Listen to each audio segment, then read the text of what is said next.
and child care. Thank you. Thank you. Thank you. Thank you.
So, brothers, can you please come forward? My dear brothers, can you please come forward? My dear brothers, can you please come forward? Can you please come forward?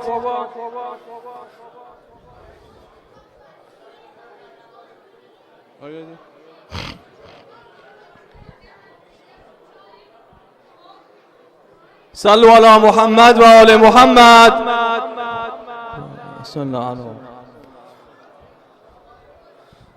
Brothers, inshallah, after the third salawat, we're gonna keep the hall absolutely quiet.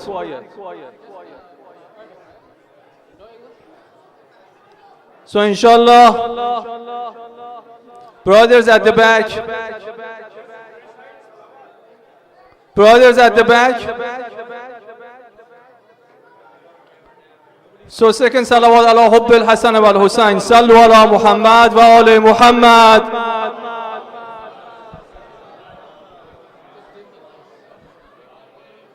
And the third salawat, inshallah, is going to be the last one.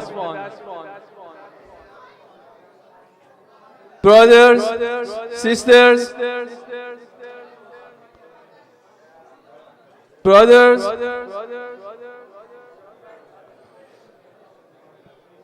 So the third salawat with your loudest voices, ala hubbi Fatima az-Zahra, sallu ala Muhammad wa ali Muhammad.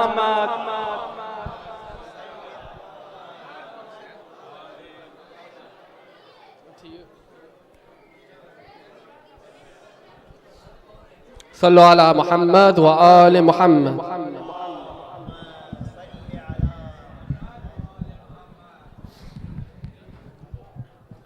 Inshallah, we're going to be reciting Surah Al-Rum, ayats 1 through 10. And as we all know, when we recite the Quran, it is rude and disrespectful for the Quran to be talking. So inshallah, with that, before I restart, let's recite a loud salawat. Sallu ala Muhammad wa ali Muhammad.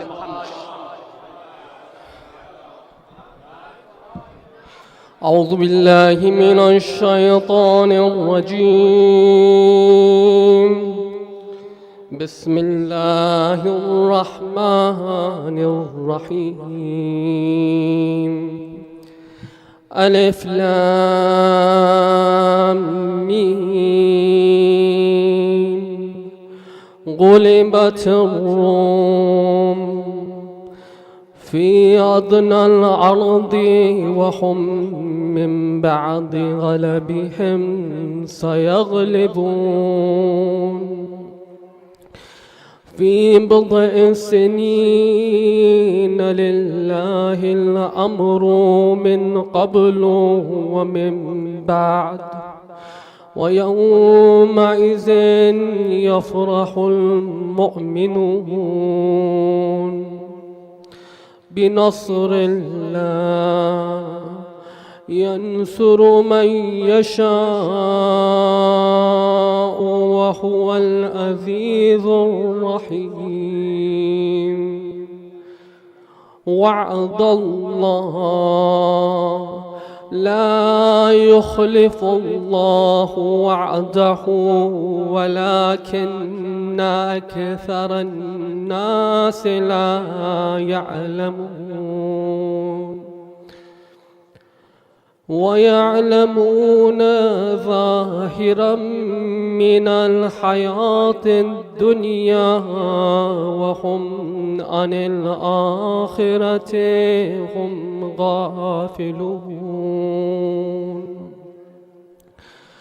أَوَلَمْ يتفكروا في أنفسهم ما خلق الله السماوات والأرض وما بينهما إلا بالحق وأجل مسمى وإن كثيرا من الناس بلقاء ربهم لكافرون. أَوَلَمْ يسيروا في الأرض فينظروا كيف كان عاقبة الذين من قبلهم كانوا أشد منهم قوة وآثاروا الأرض وعمروها أكثر مما عمروها وجاءتهم رسلهم بالبينات فما كان الله ليظلمهم ولكن كانوا أنفسهم يظلمون.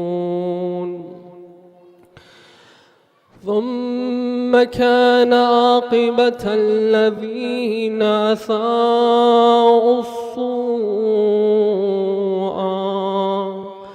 أن كذبوا بآيات الله وكانوا بها يستهزئون. صدق الله العلي العظيم. صلوا على محمد وآل محمد.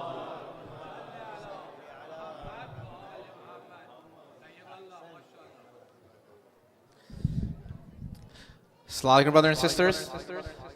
Just a couple of reminders before we invite up our speaker for tonight. We do have children's program going on. That's in the ladies' dining hall. That's right behind the main hall. So for those age groups 5 to 11, we do encourage you to send them there, inshallah.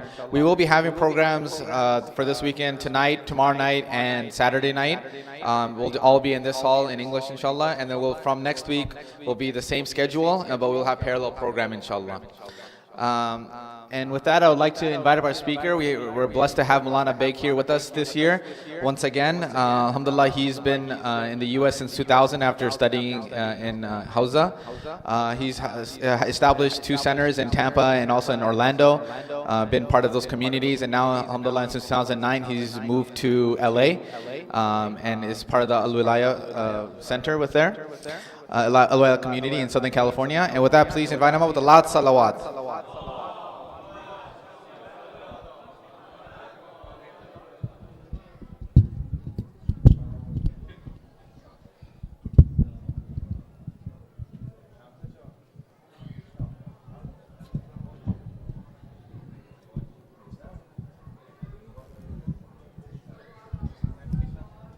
Assalamu alaikum, brothers. If I can ask you guys to kind of move forward.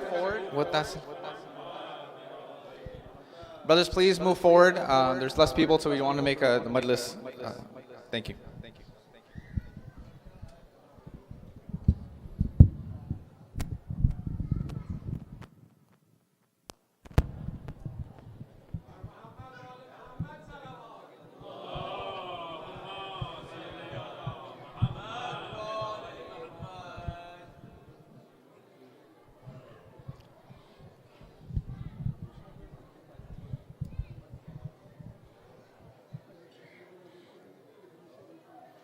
Might want to extend this out a bit.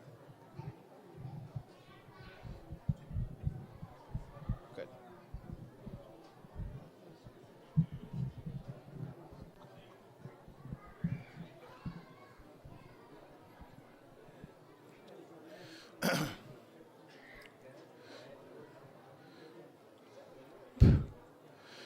For the Shuhada of Islam and the Marhumin of the people in the gathering, please recite a Surah Fatiha.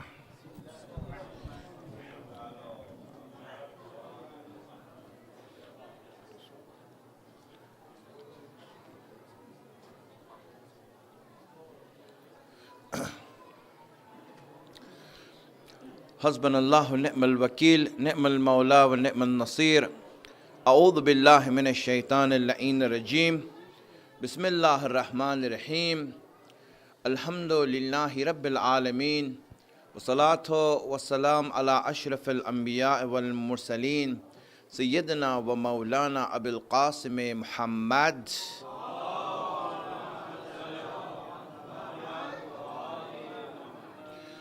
وعلى آله الطيبين الطاهرين المعصومين سيما بقية الله الأعظم روحي وأرواح العالمين له الفداء رب اشرح لي صدري ويسر لي أمري واحلل عقدة من لساني يفقهوا قولي. One of the things that we all are used to in our life, every one of us, and it doesn't matter if you are a mu'min or if you're not a mu'min, if you're a Muslim or you're not a Muslim, you can be from any nation, any background, any ethnicity, it doesn't matter. But one thing that we all have in common is that we go through our share of problems, our share of pain and stress in our life. No one can say that, you know what, I lived a stress-free life in my life. My life is stress-free or problem-free. Everyone is going through pain, and everyone is going through stress in their life. In one way or another, this happens. I think the mic is falling down.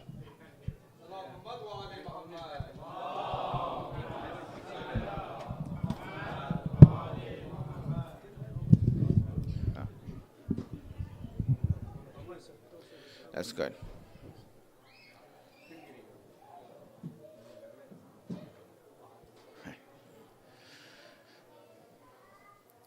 All right, salawat.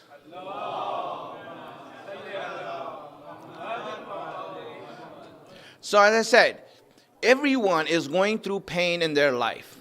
They're going through some sort of problems in their life, difficulties, and it leads to stress.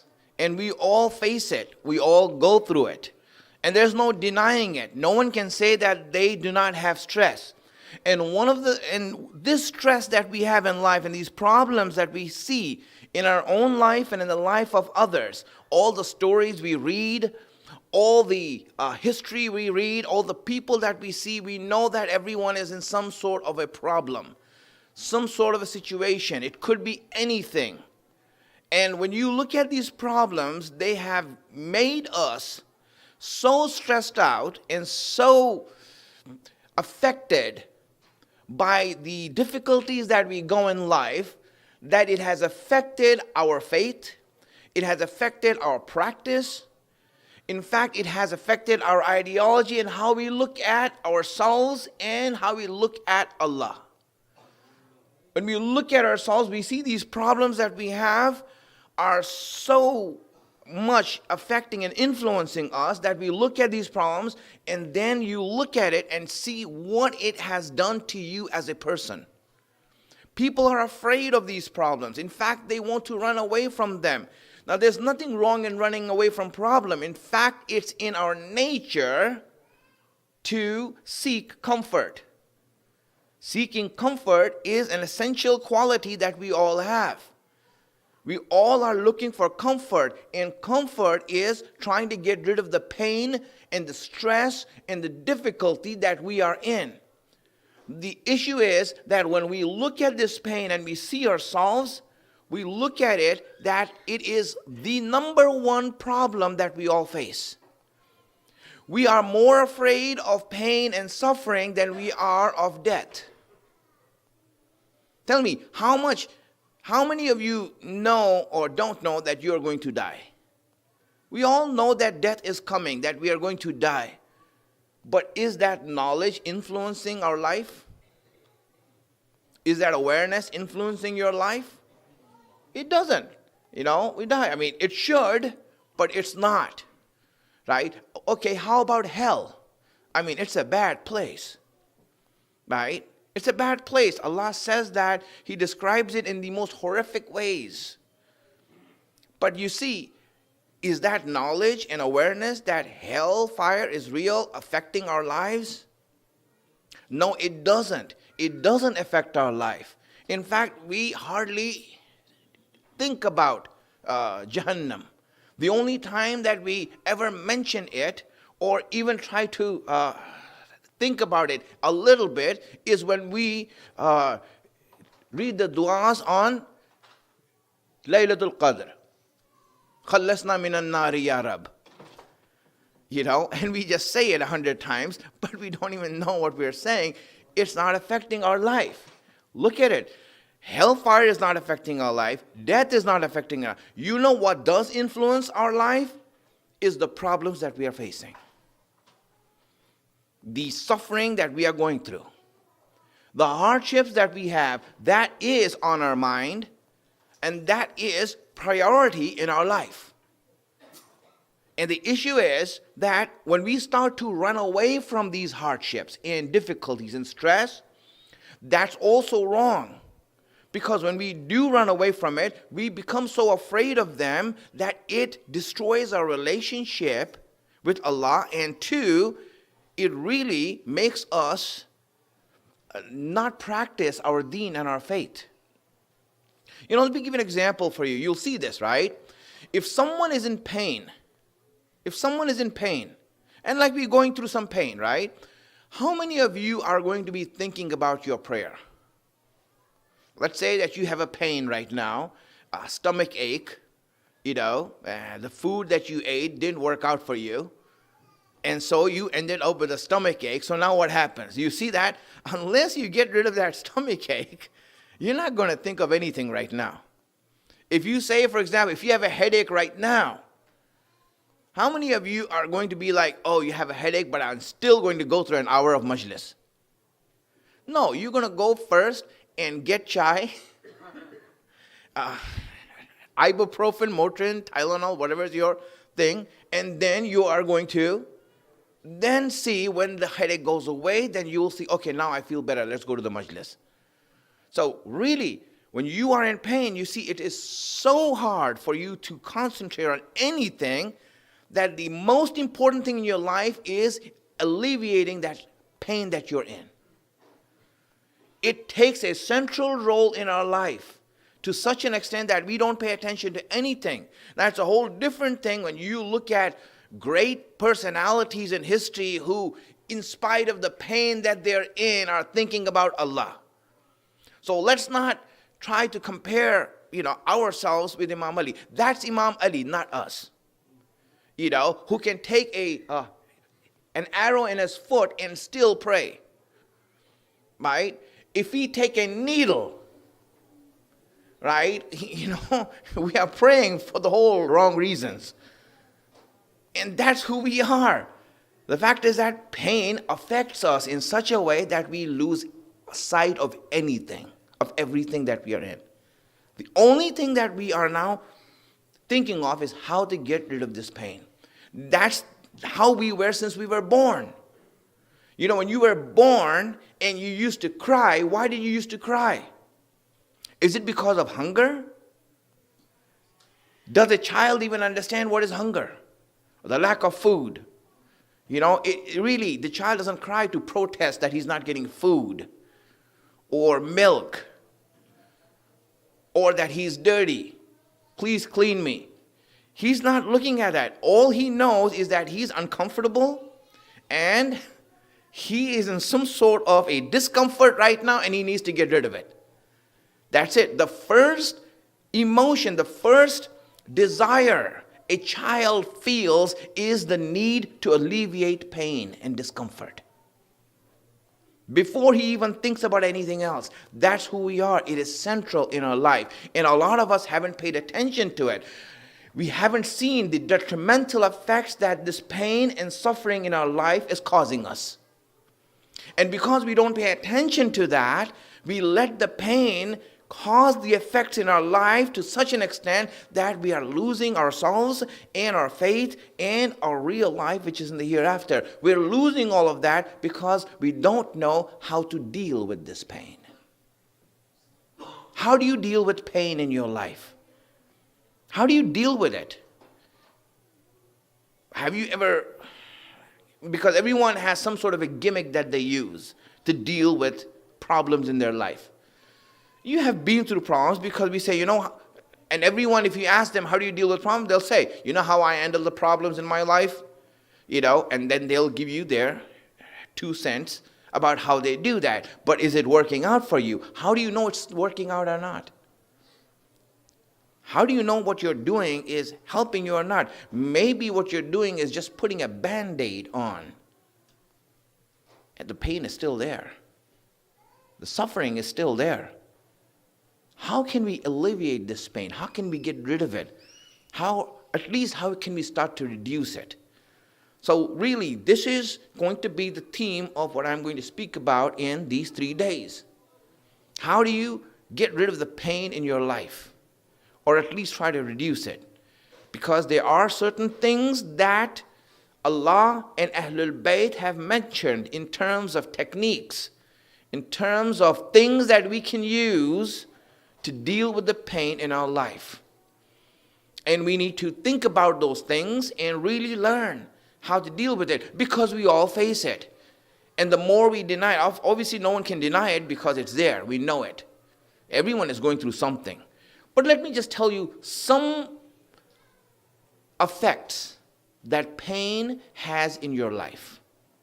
You can look at yourself and see that. And it could be anything. It could be a disease. It could be family, it could be relatives, it could be friends, it could be anything. But some effects that pain has in our life, logical effects, that you can look at yourself and see what happens and how it affects my personality and my character.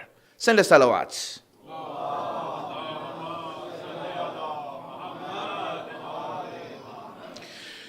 When you have pain in life or are going through some sort of stress in life, these are the automatic effects that will happen in your life. Number one thing that pain does to you in your life is that it makes you make hasty decisions.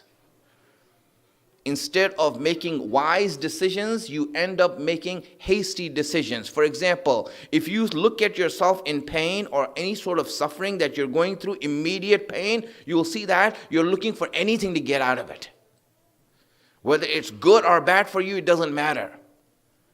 You just want to get out of it. That's why a lot of people, when they go through pain and suffering in their life, they end up trying to get rid of that pain through indulging in alcohol, in drugs. Why are they doing that? They want to alleviate that pain from them. It's a very hasty decision, that you're making this hasty decision that's going to affect you worse. It's going to make your life worse. So the number one thing that happens to you when you go through pain is that you become hasty. You'll see that. You'll become hasty. Even in a relationship, you are having a tough time with your spouse, and you see that if you're going through some sort of a pain like that, you make hasty decisions. That's why it said that when you're going through a problem like that, get someone else involved who can give you an objective view as to what you're going through, as opposed to you making that decision because you're going to make a hasty decision. That's what happens to our characters. We become hasty, number one. Second thing that happens is we become impulsive. You will see that. We become impulsive. Right away, when you have pain, you want anything to get out of it, so you become impulsive. Whatever you can grab, that's there. Whether it's good for you, bad for you, you don't see the consequences of that, but you'll do it just to get out of this pain that you're in right now. You know, a lot of people, they do that. Number three, when you're in pain, you become superstitious. You see that. I'm in pain and suffering, so what do? You go and start looking for taweez. Give me some sort of a magical pill, that I want to put myself on, this and that. And you look for those things. This is what happens. You'll see how many people, and if the Islamic ones don't work out, let's go to the Hindu ones.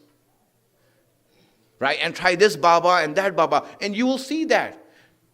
And if that wasn't the case, they wouldn't be advertising those 800 numbers. Because they know it works.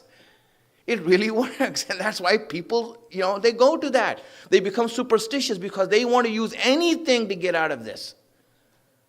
This is what pain does to us. Stress does this to us. Like, we don't have a job. We can't find a wife. I'm not having a child. So what happens is that when you're not able to do that, you become superstitious. That's one of the effects of pain in our life. Number 4, anger. And you'll see this. I'm saying these are like the natural effects that a person has. You will see that, when you are going through pain, then you have a short fuse. It blows right away. You'll see yourself snapping all the time.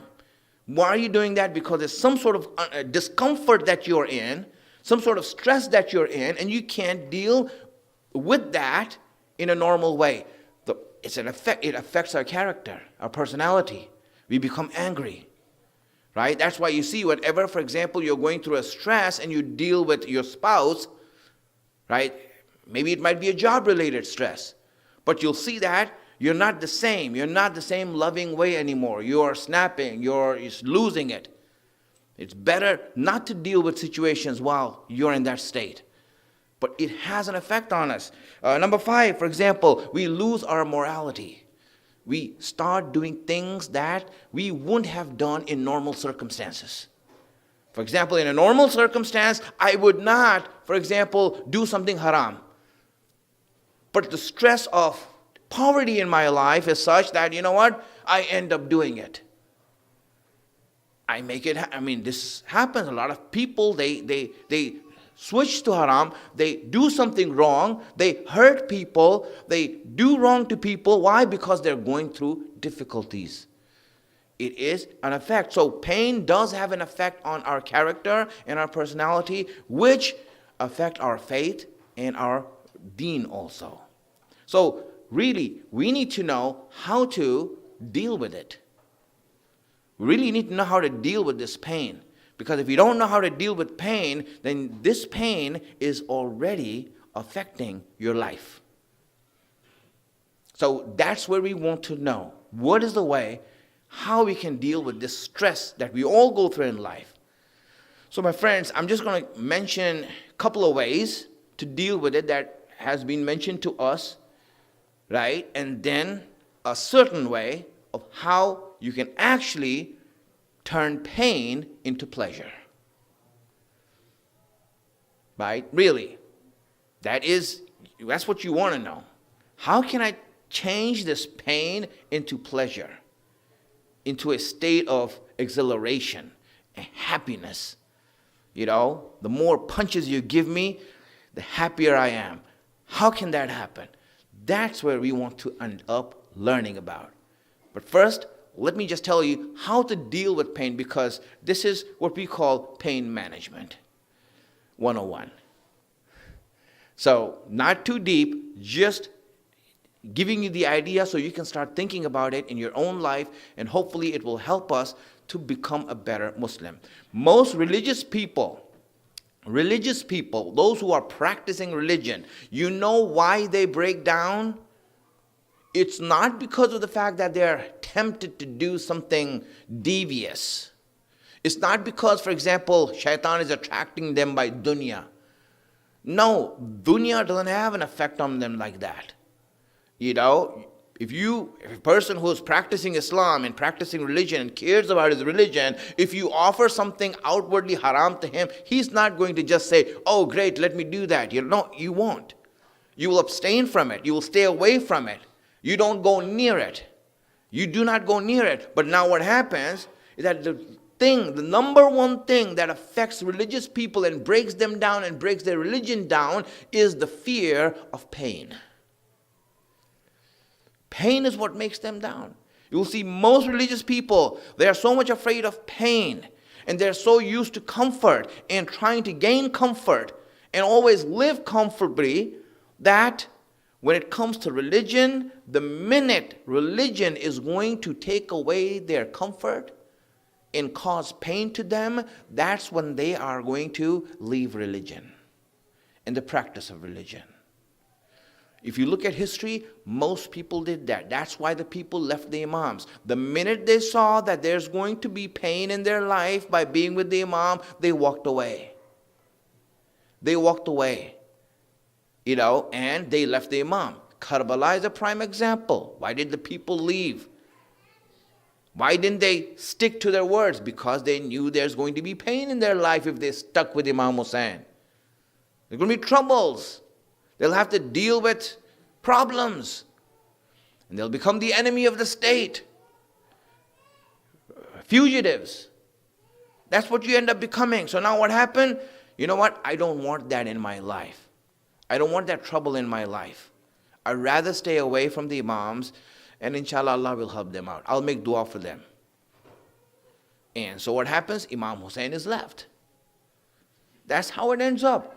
Really, the number one thing that destroys good people, practicing people, religious people, is the fear of pain and stress in their life, and them avoiding it to the extent that they cannot deal with it. So we, on one hand, should not be so much afraid of pain that we are ready to sacrifice our faith for it.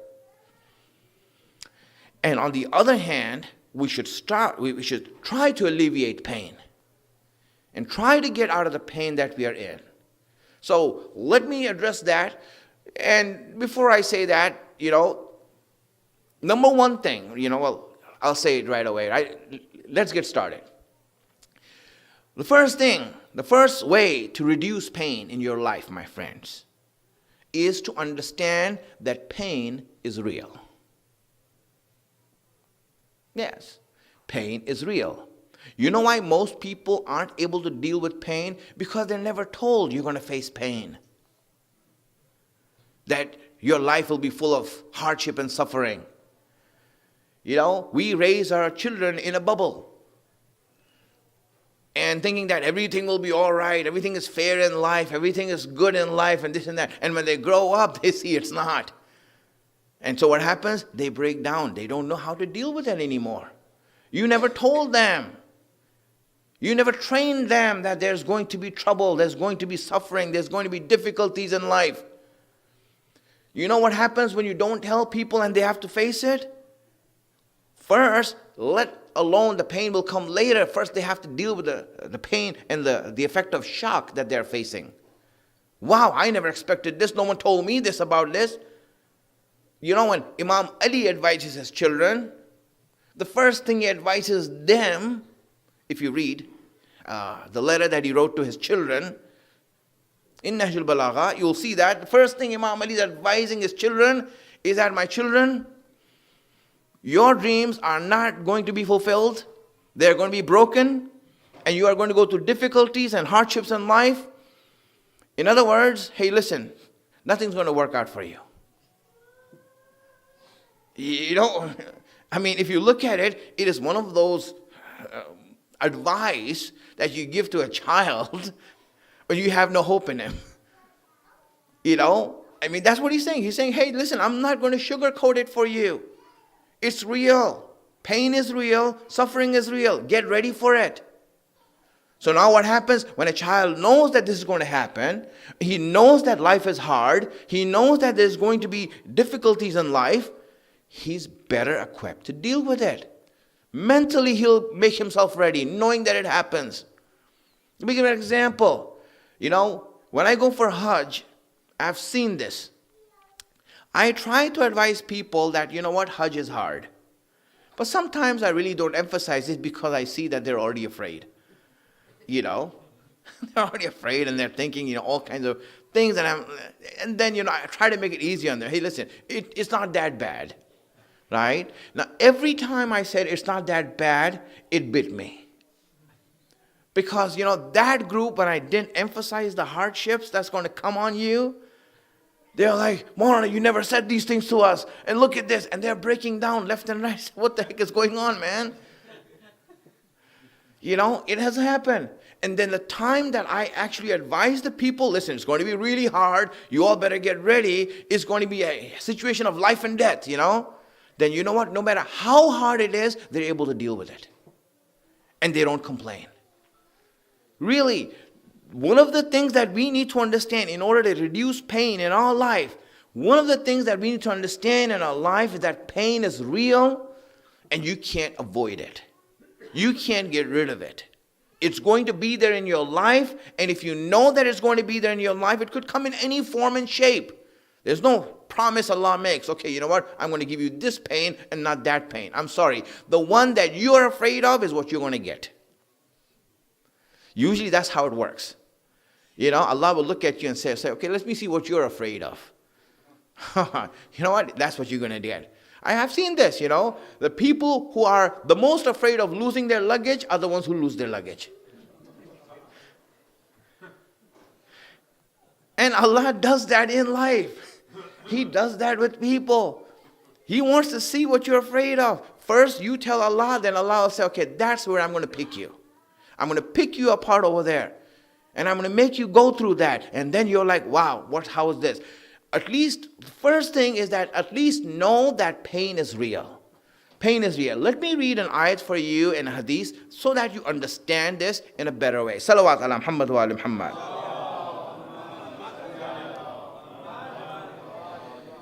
You know, here, let me read this ayat for you where Allah, you know, He speaks about pain. He says, لَقَدْ خَلَقْنَا الْإِنسَانَ فِي الْكَبَدِ. He says that we have created man in pain, in stress, in difficulties. Yes, your creation is you're in difficulty. You can't escape it. You can't run away from it. It's in your face. I'm telling you. You're young, you're too dumb. You're old, you're too weak. You know? I mean, really, when you look at yourself, right? I mean, yeah, that's what, like Imam Ali says, right? A man, for example, you know, he works all his life. He works all his life losing his hair to get money. And then when he lost his hair, he uses all his money to get back that hair. You know, and this is just an idea that he's giving about how we are. You know, we do that all the time. So pain is real. Allah is saying this, you can't escape it. So at least get it in our mind and in ourselves that you're going to face difficulty. This will help you to deal with the pain that you are going to get and are getting in life right now. It's going to help you that Allah is going to give you pain. You know, and here, let me read this hadith for you. This will explain this better, right?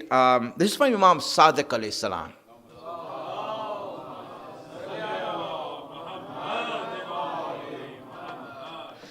He says, you know, that ma afalat al mu'min min wahidatin min thalath. He says that a mu'min, you know, he is going to get one of the three things in this life.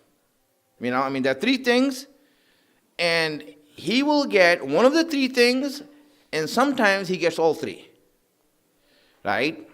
And what is that? He says that the first thing that a mu'min, and this is a mu'min, Imam Ali is speaking about a mu'min, and you should know that more than other human beings, Allah troubles believers.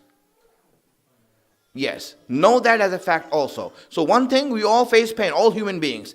But if you are a believer, you will face more pain. Someone came to Imam Sadiq and said, listen, I want to be your Shia. You know, I want to be your Shia. I mean, you know, if someone voluntarily wants to sign up and convert, you know, I mean, hey, listen, you know, don't take any time off. Let's get this going, right? Do the shahadat right now. Ashhadu anna aliyyun waliyullah, right away, you know. But no, Imam Sadiq, when he came to him and said, listen, I want to be your Shia, the first thing he said, hey, listen, are you ready for troubles in your life? Are you ready for trouble? Because if you want to become a Shia and a believer, you are going to get troubled in your life. There's no way out of it, more than others. That's the way it is. So, here's how it comes. Imam Sadiq is saying that a believer is affected by three things in his life. He's going to get one of these three things, and sometimes he gets all three. Yes. So, number one thing is that he says that, listen, that imma بغض من يكون معه في الدار يغلق عليه بابه. You know, he says that either he's going to be troubled, he's going to get troubles from three places, or from all these three. Number one, he's going to get troubled by a family member. Yes, whether it's your wife or husband, brother, sister, mother, father, anyone. Someone is going to be the cause of pain in your life. Someone is going to be the cause of pain in your life.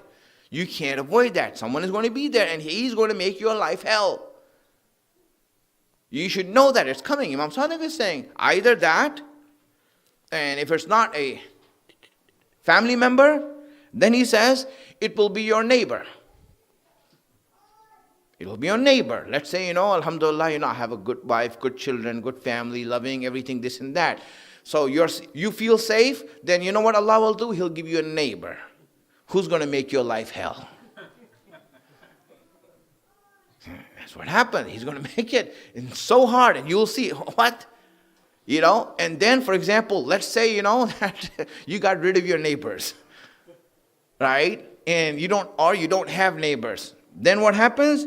He says, or he is going to give you a problem from your work and the people who work with you, your boss, your co-worker, somewhere that you go outside your house to get your needs done, and someone there is going to give you a problem.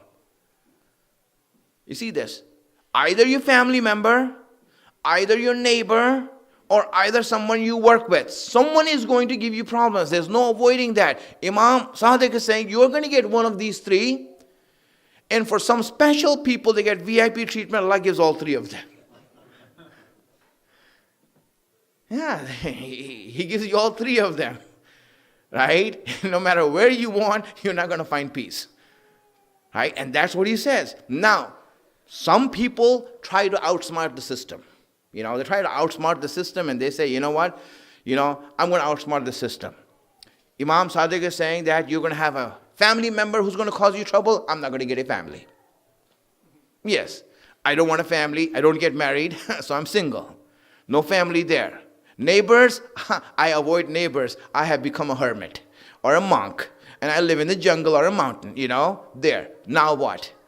You know, and work, I don't work. I'm unemployed. You know, and so you know what happens?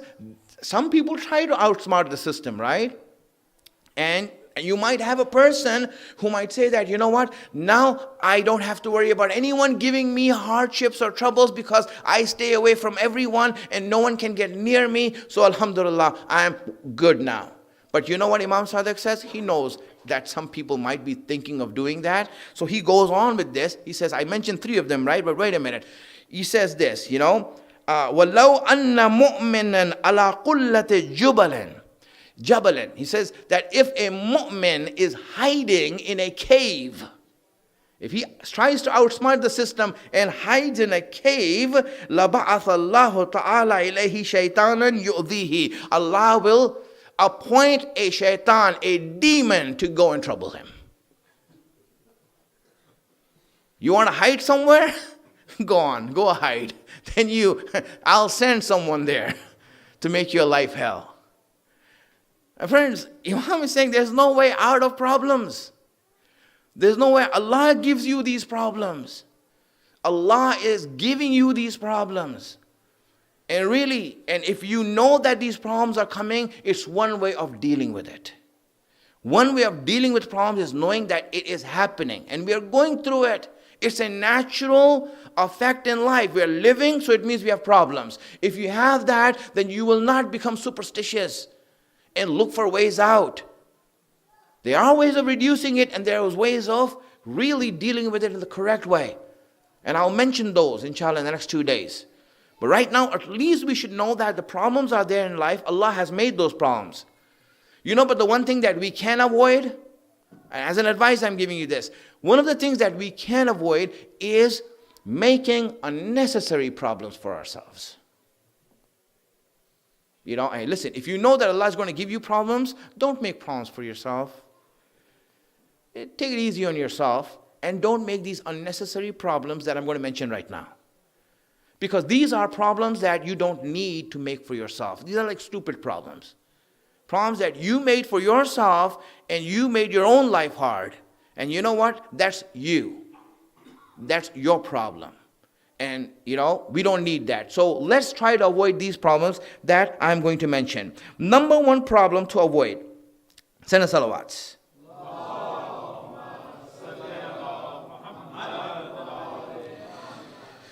Number 1 problem to avoid, for example, problems that stem from hasad and envy, jealousy. A person is jealous of someone. And you know what?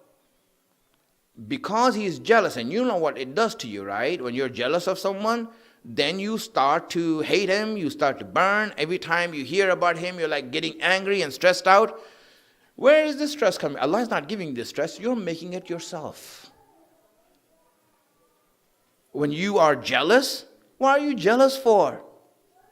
Really, think about it. And know this, why are you creating this problem? You see, you make your life hell by doing this. Jealousy is one of the greatest things that we do to ourselves that makes us stressed out. Number 2, ego, arrogance, pride, takabbur. This is the second thing. Unnecessary problems that come from it. I am arrogant for no reason. Really, when I become arrogant, what happens? I say stupid things, I do wrong things, I hurt people, and it stresses me out now. Man, I said this, it was a lie, I did this. Why did you do that for? There's no need for jealousy in our life because really, we already have enough problems. There's no room for ego in our life. Third thing that we should avoid, because these are unnecessary problems in our life. Problems that come, stress that comes from sins. In doing haram, in disobedience. When you do something wrong, what happens? You feel remorse, you feel regret. It's painful. It's painful. So, who put this pain on yourself? Who did this to you? Allah didn't do it to you. This is me, myself, giving myself pain for no reason. These are pains that we can easily avoid. That we can just say that, you know what, no to them. No this, no this, no this. Other pains I'll get. Disease, I can't stop it from getting. Cancer, I can't stop it from getting. Accident, I can't stop it from getting. You know, I mean, loss, you know, of job, being robbed, I can't stop that. But at least the issue that I have in my life is that, you know, don't create problems for yourself. And these are the reasons that unnecessarily we put stress on ourselves that we don't need. Number 4, pain resulting from carelessness. You know, a lot of times you'll see that the pain that you're going through, the stress that you're going through is not because Allah gave it to you, it's because you were careless. You didn't pay attention to what you were doing. You were careless. And then what happens when you're careless and something happens as a result of your carelessness, you lose something or you get hurt, then that pain is something that you made for yourself. Avoid it. Don't do that. And last but not least is pain that we cause ourselves by doing wrong to other people. When we do wrong to other people, it causes pain in ourselves. For example, ghibat. You see, I said something about someone else, and you know, right away, the stress starts. Man, why did I say that? You know, I said it, the cat's out of the box, and there you go. What you gonna do now? Now you have to deal with it. Or for example, you lied. Now what happened, in order to deal with that one lie, imagine how much stress you have to go through. You know, I mean, you lied, you know, that, hey, you know what? I have a job, you know, as this. And, you know, and then you lied. And then what happened? Now you're trying to hide the lie. It doesn't work. It's stress that is unnecessary in our life. Doing wrong to others. So these things, you know, that are there, before we go forward, at least know that, you know, I don't need to make trouble for myself by doing these stupid things. These dumb things that are only going to cause me and everyone around me pain. Let me avoid that. Now the pain that we get from Allah, the stress that we're going to get from Allah through the life that we're living, this is how we have to deal with it. The first thing to know is that, you know what? We have pain. Pain is real, and if you know that, that's the number one thing that is going to help you deal with the pain that you're going through in life. I'll mention the other things tomorrow. Send the salawats.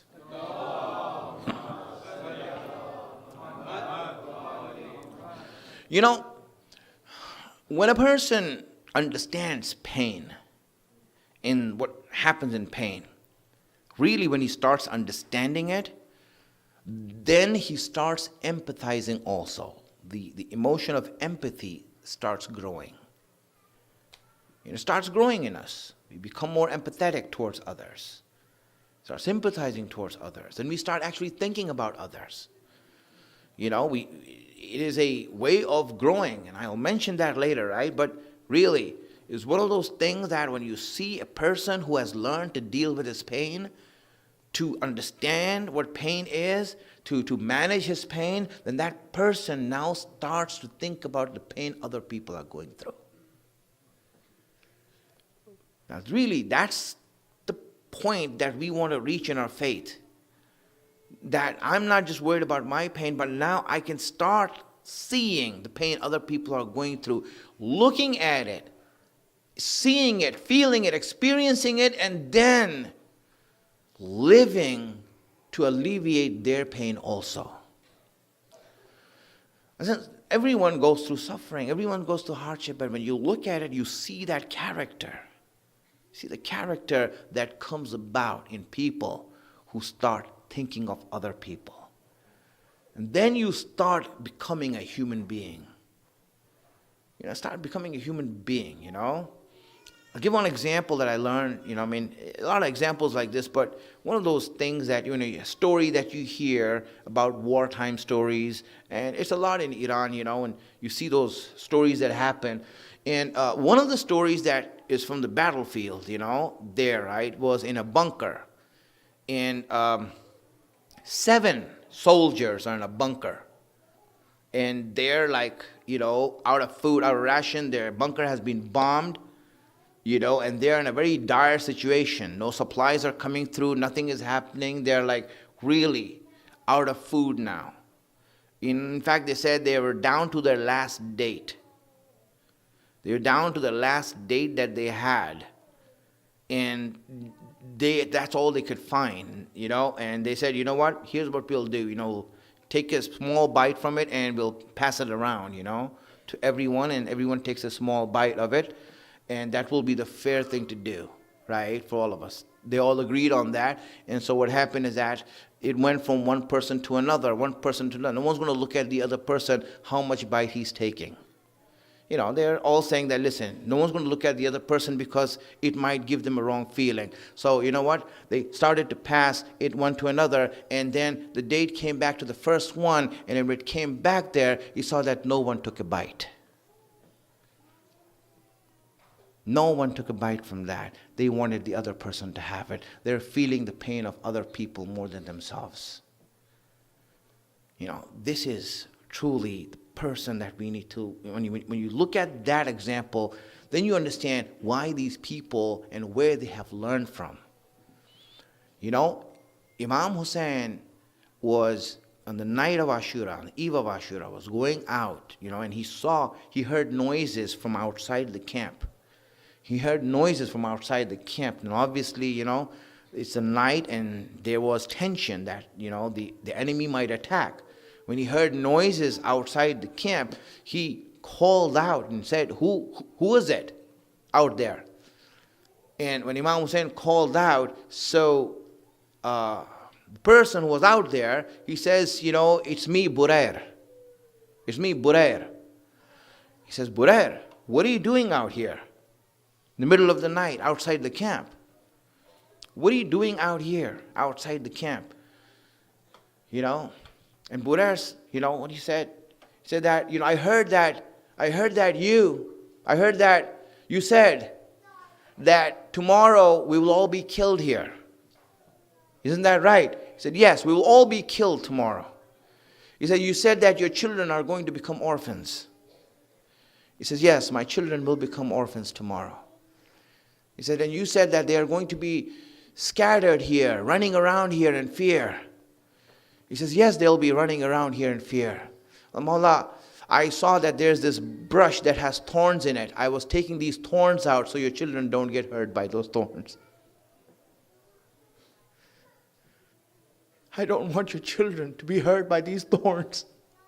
A person who's thinking that far to say that, Mawla, I'm worried about your children tomorrow, that they're going to get hurt. Imagine what sort of people are they?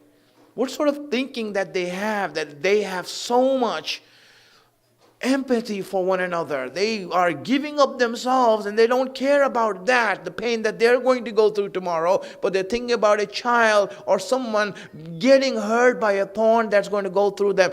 This is, my friends, that faith, that human nature that understands what pain is and knows how to manage it and deal with it. This is why when you look at it, you see the companions of Imam Hussein were all like that.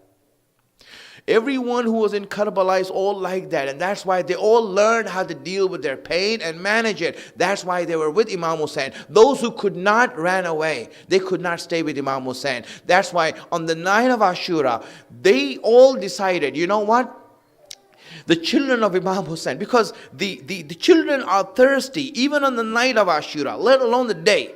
They're thirsty on the night of Ashura and they are crying out. In every tent that there was a child in, the companions, when they would walk, they would hear the noise of the children saying, Alatash, Alatash, we are dying of thirst. Anyone give us some water, please give us some water. And every time they heard any child say that, it would shake them up. So they had a meeting on the night of Ashura. They had a meeting. A few of them, 5 of them had a meeting. They said, listen, before we go tomorrow, before the morning comes, before the sun rises, we need to do something about the children. Because hearing their voices is killing us and we won't be able to live this night hearing the cries of Imam Hussein's children. You know what they did? They made a plan and said, we are going to go and get water no matter what happens. So these 5 people, led by Burair, these 5 people went and they wanted to get water for Imam Hussein. They went all the way. They went all the way to the river at night. In the secret of the night, they went there. They went all the way to the river. And these 5 people at the river, they're thirsty also. But before Hazrat Abbas made a sacrifice of loyalty like this, it was these 5 people who went there and saw the water, and they themselves made a common decision that we will not drink from this water until the children get the water first. They made that decision, filled the bag that they had with water, and then they started taking that back. They started slowly creeping backwards. They were walking, and as they were walking, then they were found out. The army came, the battalion came there to stop them. They were ready to fight them. They were ready to fight them, but then they were afraid. They said, what are you doing? We're taking back water. They said, no, you can't take back water. He says, but it's for the children. At least let the children have water. They said, no, you can't take this water back. If you have to take the water back, you'll have to fight us. Then these 5 people, they had the choice to fight them. But the only reason they decided not to is because they said, if the fight starts tonight, then it would be wrong for us. Hussein had asked this night, so we will not do anything. That's why they left it there. They put the water on the ground and they left from there. A lot of attempts were made to bring water to the camp, and this was so hard. This was so hard for the companions of Imam Hussein. Now, if it was hard for the companions, imagine what Imam Hussein is going through. Imagine what Abbas is going through when these children are dying of thirst in the morning. You know, it is said that when Abbas went to see the children of Imam Hussein, they had a special tent where all the children were. It is said that when Abbas went inside to look at the children of Imam Hussein, he poked his head inside and he saw that the children of Imam Hussein, you know, they wear robes. They had the robes up, their bellies were exposed, and the bellies were on the ground. They were rolling on the ground. And he looked at that scene. The reason they were doing this is because they're so thirsty. They're looking for any type of moisture. And that feeling of the ground was giving them some sort of comfort. And when Abbas looked at them and they looked at Abbas, it is said that their eyes were out of their sockets looking at Abbas. When Abbas saw that, he didn't say farewell to them because he came there to say farewell. He didn't say farewell to them. He was so heartbroken, he said, you know, I'm going to go and get some water for you. I'm going to get some water for you. And he left there like that. He just left there. He didn't say farewell. So when Abbas went to get the water, you know what happened when he went to get the water. Just let me forward it to you so you understand this. Everyone was waiting for Abbas. Sakina is waiting for Abbas. Everyone is waiting for Abbas because they know Abbas more than anyone else that he does not break promises. Abbas said he's going to bring water, so he's going to bring water. Sakina is telling everyone, I know my uncle Abbas. He said it and that's it. Everyone calm down. He's going to bring water. And when they were waiting outside the tent for Abbas to come back, they saw the flag coming. They saw the flag coming and they were excited that now we are going to get some water. That's all they could think of, their children. They can get some water. When the flag came back, they saw that it wasn't Abbas, it was Imam Hussein who was carrying the flag. When they saw that Hussein had Abbas's flag, Sakina went up and says, where's my uncle Abbas? Where's my uncle Abbas? What could Hussein tell Sakina? What could Hussein tell Sakina? He said, Abbas is not coming back. That's all he said. He said, your uncle Abbas is not coming back. You see, my friends, even if he had told Sakina that Abbas is dead, she wouldn't know what that means. She's a 4-year-old kid. What does she know what death is? That he's gone and he's died. She doesn't know what that means. He said, but he promised he's going to come back. You know, when Hussein said that, all Sakina could do was look behind Hussein and said, where is he? I don't see him.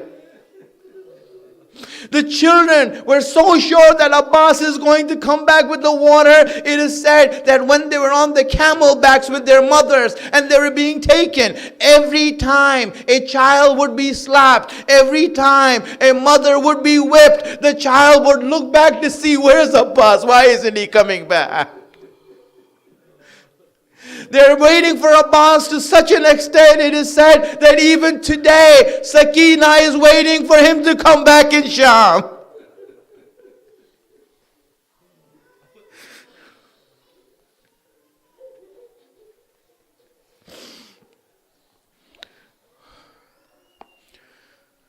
سيعلم الذين ظلموا أي منقلب ينقلبون يا محمود بحق محمد يا الله بحق علي يا فاطر السماوات بحق فاطمة يا محسن بحق حسن يا قديم الحسن بحق حسين. Allah, give us the tawfiq to be on the right path, the wisdom to understand your guidance.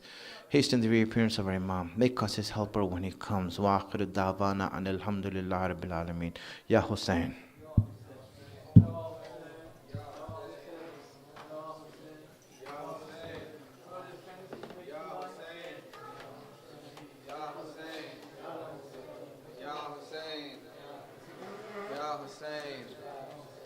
Ya Hussein, Ya Hussein, Ya Hussein, Ya Hussein, Ya Hussein,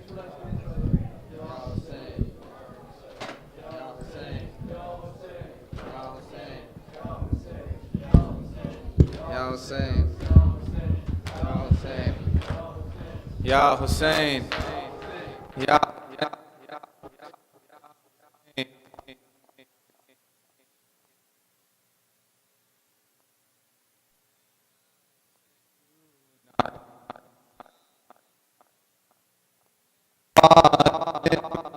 came to Karbala, Zainab said, do not look, Ya Zahra.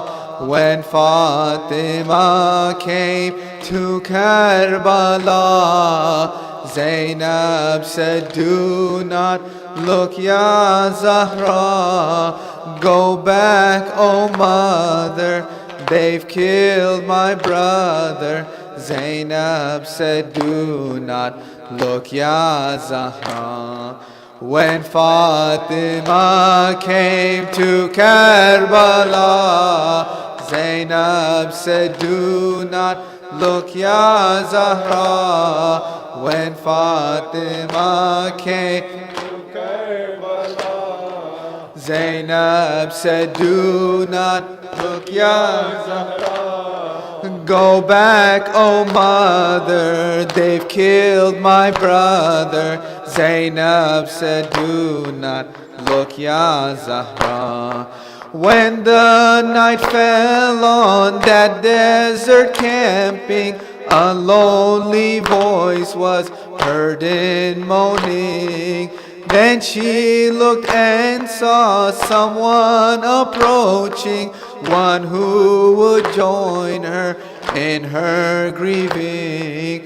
She had come to see her progeny and what had become of their destiny. She could not let her to go closer. She did not want her to really see. I do not want you to go further. You will only see pain and horror. I do not want you to go further. You will only see pain and horror.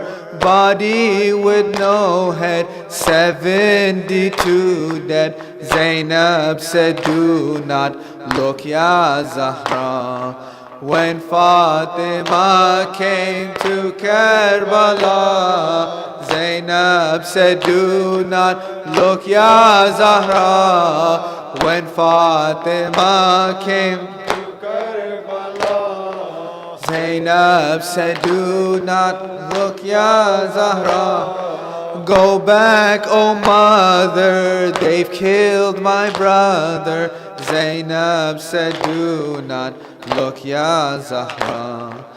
Before you were born, my loving daughter, I was shown this by your grandfather. He told me what was to befall my son and how it would be a tragedy.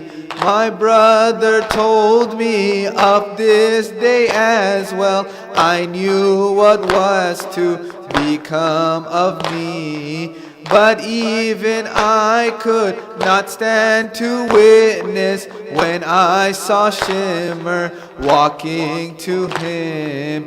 My mother, you cannot bear to see what they did to his broken body. My mother, you cannot bear to see what they did to his broken body. Arrow in his heart, liver ripped apart. Zainab said, do not look, Ya Zahra. When Fatima came to Karbala, Zainab said, do not look, Ya Zahra. When Fatima came to Karbala, Zainab said, do not look, Ya Zahra. Go back, oh mother, they've killed my brother. Zainab said, do not look, Ya Zahra. Oh mother, when he stood and addressed the people who had now turned on him, he cried and shed the bitterest of tears. I never saw such a thing from him. My brother, you who define what is brave, how can I stand to see you crying?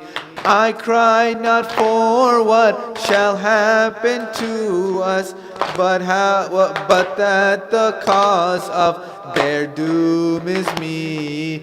Even in this final moment, he could only think of their torment.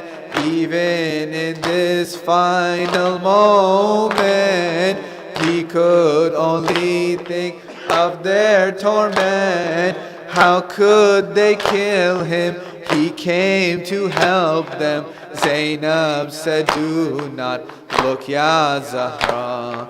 When Fatima came to Karbala, Zainab said, do not look, Ya Zahra. When Fatima came to Karbala, Zainab said, do not look, Ya Zahra. Go back, oh mother, they've killed my brother. Zainab said, do not look, Ya Zahra.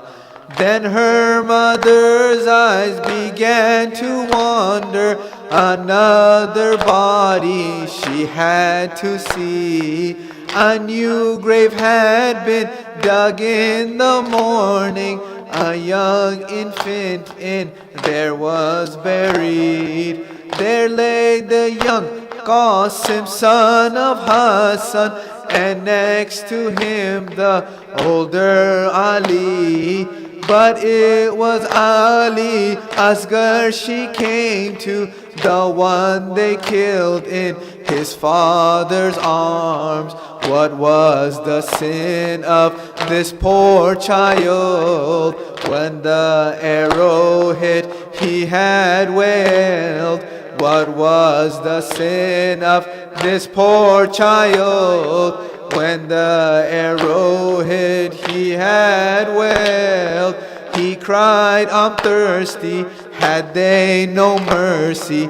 Zainab said, do not look, Ya Zahra. When Fatima came to Karbala, Zainab said, do not look, Ya Zahra. When Fatima came to Karbala, Zainab said, do not look, Ya Zahra. Go back, oh mother, they've killed my brother. Zainab said, do not look, Ya Zahra. کہتی تھی ماں خون بھری میت سے لپٹ کر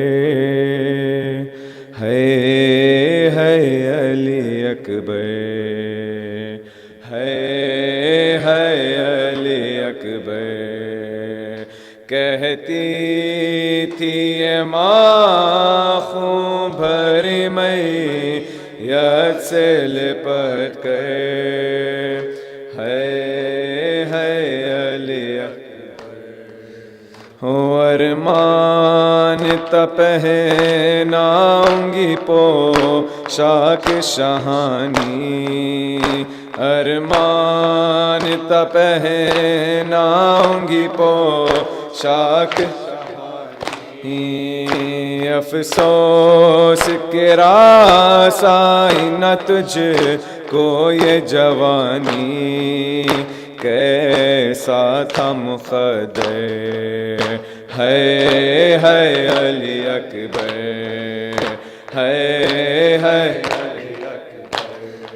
ہو 18 برس پال کے پروان چڑھایا 18 برس پال کے پروان چڑھایا وہ گیسوں والا ہے میرا خون میں نہایا یہ کیا ہوا دل بے ہے علی اکبر ہے علی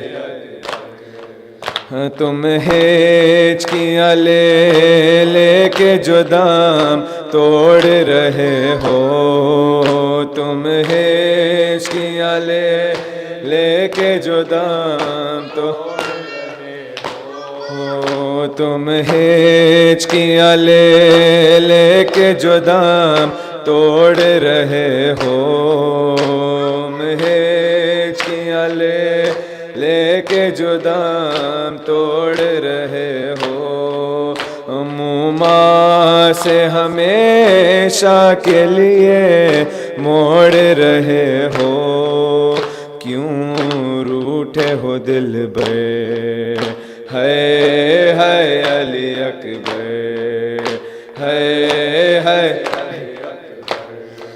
ہو جب کوئی جوان لاش نظر آتی ہے محشر جب کوئی جوان لاش نظر آتی ہے محشر ایک یاد سوئے کر بلا جاتی ہے محشر دل روتا ہے کہہ کے ہے علی اکبر ہے علی اکبر کہتی تھی ماں خون بھری میت سے لپٹ کے ہے علی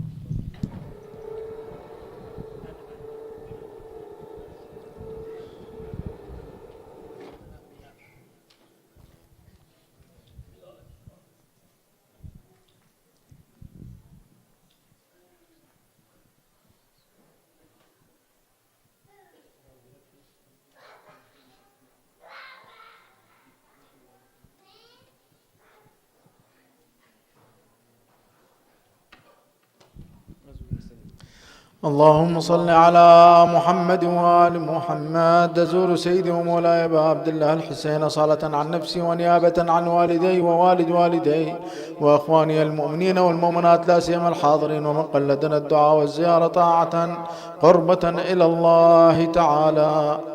صلى الله عليه وسلم. السلام عليك يا وارث آدم صفوة الله. السلام عليك يا وارث نوح النبي الله. السلام عليك يا وارث إبراهيم خليل الله. السلام عليك يا وارث موسى كليم الله. السلام عليك يا وارث عيسى روح الله. السلام عليك يا وارث محمد حبيب الله. السلام عليك يا وارث أمير المؤمنين عليه السلام ولي الله. السلام عليك يا ابن محمد المصطفى. السلام عليك يا ابن علي المرتضى. السلام عليك يا ابن فاطمة الزهراء. السلام عليك يا ابن خديجة الكبرى. السلام عليك يا ثار الله وابن ثاره والوتر الموتور. أشهد أنك قد أقمت الصلاة وآتيت الزكاة وأمرت بالمعروف ونهيت عن المنكر وأطعت الله ورسوله حتى أتاك اليقين. فلعن الله أمة قتلت ولعن الله أمة ظلمت ولعن الله أمة سمعت بذلك فرضيت به. يا مولاي يا أبا عبد الله، أشهد أنك كنت نورا في الأصلاب الشامخة والأرحام المطهرة، لم تنجسك الجاهلية بأنجاسها ولم تلبسك من مدلهمات ثيابها. وأشهد أنك من دعائم الدين وأركان المؤمنين. وأشهد أنك الإمام البر التقي الرضي الزكي الهادي المهدي. وأشهد أن الأئمة من ولدك كلمة التقوى وأعلام الهدى والعروة الوثقى والحجة على أهل الدنيا. وأشهد الله وملائكته وأنبياءه ورسله أني بكم مؤمن وبإيابكم موقن بشرائع ديني وخواتيم عملي، وقلبي لقلبكم سل وأمري لأمركم متبع. صلوات الله عليكم وعلى أرواحكم وعلى أجسادكم وعلى أجسامكم وعلى شاهدكم وعلى غائبكم وعلى ظاهركم وعلى باطنكم. زيارة علي بن الحسين عليه السلام. السلام عليك يا ابن رسول الله. السلام عليك يا ابن نبي الله. السلام عليك يا ابن أمير المؤمنين. السلام عليك يا ابن الحسين الشهيد. السلام عليك أيها الشهيد. السلام عليك أيها المظلوم وابن المظلوم. لعن الله أمة قتلت ولعن الله أمة ظلمت ولعن الله أمة سمعت بذلك فرضيت به. زيارة الشهداء السعداء سلام الله عليهم أجمعين. السلام عليكم يا أولياء الله وأحباه. السلام عليكم يا أصفياء الله وأوداه. السلام عليكم يا أنصار دين الله. السلام عليكم يا أنصار رسول الله. السلام عليكم يا أنصار أمير المؤمنين. السلام عليكم يا أنصار فاطمة سيدة نساء العالمين. السلام عليكم يا أنصار أبي محمد الحسن بن علي الولي الناصح. السلام عليكم يا أنصار أبي عبد الله. بأبي أنتم وأمي طبتم وطابت الأرض التي فيها دفنتم وفزتم فوزا عظيما، فيا ليتني كنت معكم فأفوز معكم. زيارة العباس بن علي عليهم السلام. السلام عليك يا أبا الفضل العباس بن أمير المؤمنين. السلام عليك يا ابن سيد الوصيين. السلام عليك يا ابن أول القوم إسلاما وأقدمهم إيمانا وأقومهم بدين الله وأحوطهم على الإسلام. أشهد لقد نصحت لله ولرسوله ولأخيك، فنعم الأخ المواسي. فلعن الله أمة قتلت ولعن الله أمة ظلمت ولعن الله أمة استحلت منك المحارم وانتهكت حرمة الإسلام. فنعم الصابر المجاهد المحامي الناصر والأخ الدافع عن أخيه المجيب إلى طاعة ربه الراغب فيما زهد فيه غيره من الثواب الجزيل والثناء الجميل، وألحقك الله بدرجة آبائك في جنات النعيم.